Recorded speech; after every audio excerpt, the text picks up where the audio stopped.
নির্বাচন হবে, এটা 12ই ফেব্রুয়ারিতে হবে ইনশাল্লাহ। মানুষের মধ্যে একটা সংশয় ছড়িয়ে দেয়া হচ্ছে যাতে করে মানুষ ওই দ্বিধাদ্বন্দ্বের মধ্যে থাকে। মানুষের মধ্যে আরেকটা সংশয় ছড়িয়ে দেয়া হচ্ছে আইন শৃঙ্খলা নিয়ে, যাতে করে মানুষের মধ্যে একটা দ্বিধাদ্বন্দ্ব থাকে। এবং এইটা হচ্ছে ওই কুটোচালেরই একটা অংশ যে আমি না থাকলে নির্বাচন হবে কিনা। তো ওইটাতে বাংলাদেশের মানুষ অনেক সচেতন, ওই প্রপাগান্ডা ছড়িয়ে কোনো লাভ হবে না। তারা তাদের নেতা নির্ধারণ করতে এবং বাংলাদেশের ভবিষ্যৎ নির্ধারণ করতে সাধারণ নির্বাচন এবং গণভোট দুইটাতে অংশ নেবে। লেভেল প্লেয়িং ফিল্ড নিয়ে যদি এটা অভিযোগ আসবে না এমন তো কোনো কথা নেই। কেউ যদি মনে করে তার এলাকাতে ব্যত্যয় ঘটছে, সে তো ইলেকশন কমিশনকে বলবে, এবং ইলেকশন কমিশনের কিন্তু নিজস্ব আইনেই ওটার প্রতিকার দেওয়ার বিধান আছে। আইনে কেন প্রতিকার দেওয়ার বিধান থাকলো? তো কারণ এরকম হতে পারে।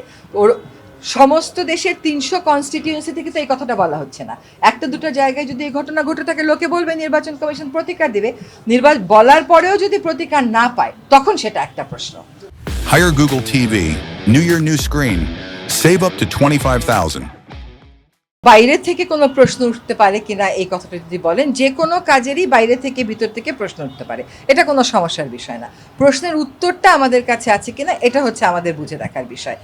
আওয়ামী লীগ যে সমস্ত কর্মকাণ্ড করেছে ওইটার বিচারিক প্রক্রিয়া শেষ না হওয়া পর্যন্ত রাজনৈতিক প্রক্রিয়া তার অংশগ্রহণ করার সুযোগ নেই, এটা আমরা আগেও ক্লিয়ার করেছি। এখন কথা হচ্ছে বাইরে থেকে বিভিন্ন দেশ যে ব্রিফিংগুলো করছে সেখানে আমরা দেখছি যে তারা জনগণের স্বতঃস্ফূর্ত অংশগ্রহণ এইটার উপর বেশি জোর দিচ্ছে। জনগণ যাতে নিজের ইচ্ছা মতন যেতে পারে, ভয়ভীতি ছাড়া যেতে পারে, নিরাপদ পরিবেশে যেতে পারে, এটার উপরই বেশি গুরুত্ব দিচ্ছে।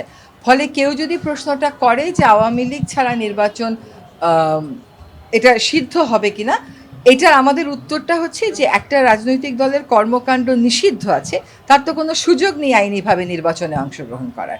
এই যার নির্বাচনে অংশগ্রহণ করার আইনিভাবে কোনো সুযোগ নেই, তাকে ছাড়া নির্বাচন হলেই নির্বাচন কেন সিদ্ধ হবে না?